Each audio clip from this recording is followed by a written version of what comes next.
Okay, sa video na to, gusto kong turo sa inyo kung paano mag-convert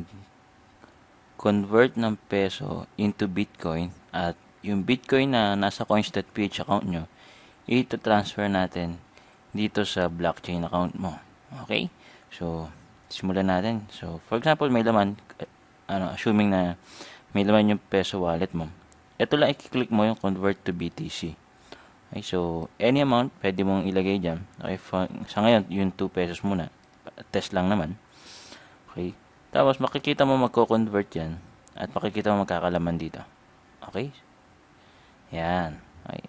So, mangyari, ang gagawin mo, pag na-convert mo na siya sa BTC or Bitcoin, i-click mo tong send to another wallet. Okay? Then, ika-copy mo to. Okay, i-close muna natin. Highlight muna natin to kasi ito yung ipapasa natin sa blockchain.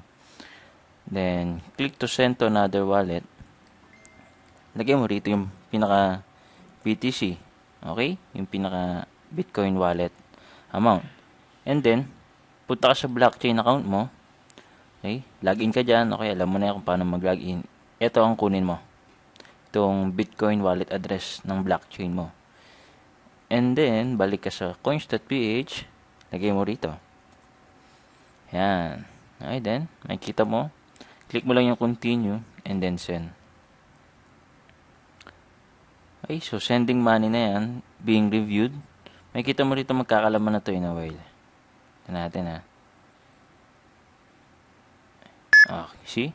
Bilis lang ng transactions, diba? So, nandyan na siya. Yung 0.000012393. So, ayan siya. Yung 0.000012393. Okay? So, ganyan lang kadali kung paano mag-convert ng peso to Bitcoin. Okay? Dahil nga, ang coins.ph ang pinaka-buy and sell natin ng Bitcoin. And then, ita-transfer sa blockchain. So, ganyan lang siya kadali. Okay, so, good luck, everyone. Okay, Ellison Lokay Lokay puli.